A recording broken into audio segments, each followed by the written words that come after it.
In 2019 and 2020, we fought for a future for children in prison. We have been working since 2015 in Chihuahua State and have seen hundreds of youths released from detention and hundreds more never setting foot in prison. From 2019 to 2020, we were excited to see a record low number of youth in detention, as only 47 children spent time in pre-trial detention. We completed our probation transformation pilot project with the Chihuahua State Prosecutor's Office. This project helps youths who are on probation to receive the services that they need, such as courses and scholar education, in the communities instead of in prison. Before we started the project, 20% of youth on probation were in violation of this probation. Now it is just 14%. And of those youths, thanks to the new program, a probation supervisor was able to get them back on track, meaning that 0 children had their probation revoked.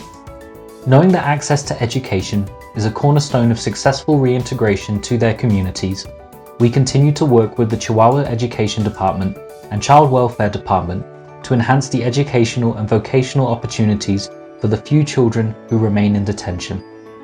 Most excitingly, from 2019 to 2020, we were able to expand our successful Chihuahua projects to 3 more states in Mexico: Guerrero, Durango, and Mexico City.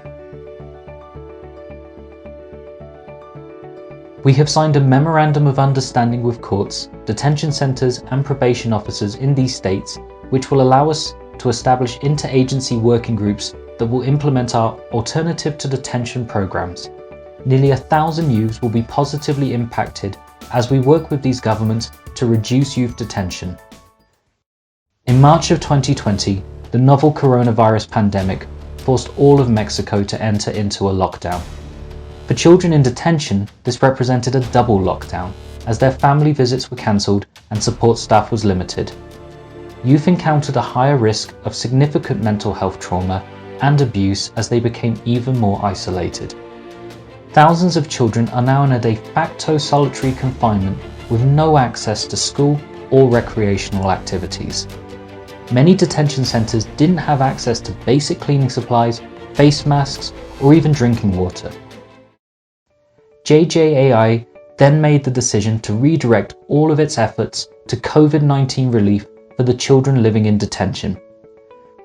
Thanks to generous supporters and partners, we have so far been able to send much needed supplies to 34 detention centres in 27 states, impacting the lives of 1,100 youths, which represents 65% of all the youth detained in Mexico. This assistance included over 1,000 face masks, over 1,000 cleaning supplies, 200 care packages for youth being released from detention, 65 board games, 57 sports balls, 5 laptops for virtual classes, 5 cell phones for video calls with families, 150 books and magazines. We have also mobilised and recruited volunteers to teach virtual classes for youth in detention. 15 volunteers have taught 10 different classes, with 29 detention centres logging in weekly. Not only did our small team mobilise this massive relief effort, but we were the first local organisation to develop recommendations on March 19th to protect children in detention centres during the pandemic. We immediately began working with the Mexican federal government to share these recommendations with state governments, and we began a series of 13 webinars which had the participation of several government officials in Mexico. Through these spaces of conversation, we established better relationships with state detention centres and court systems, ensuring that children are protected from any physical and mental health impacts that the novel coronavirus may bring. Beyond Mexico, we learned that many other countries in Latin America were overlooking the impacts of the pandemic on youth in detention.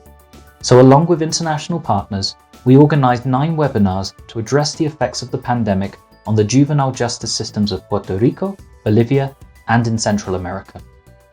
Over 3,000 viewers attended these webinars, mostly government officials. Sola, sin tu cariño, voy caminando y no sé qué hacer. JJAI also addressed the mental health of the children living in detention centres by organising an art contest for youth in detention. This contest provided them with a safe space to express their feelings and thoughts through art. 287 youths participated, and they shared how excited and happy they were to have this outlet to express themselves.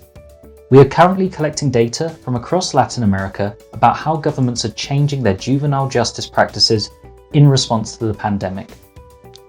This way, we can work towards having less factors of risk for children and learn how to react better in future similar situations.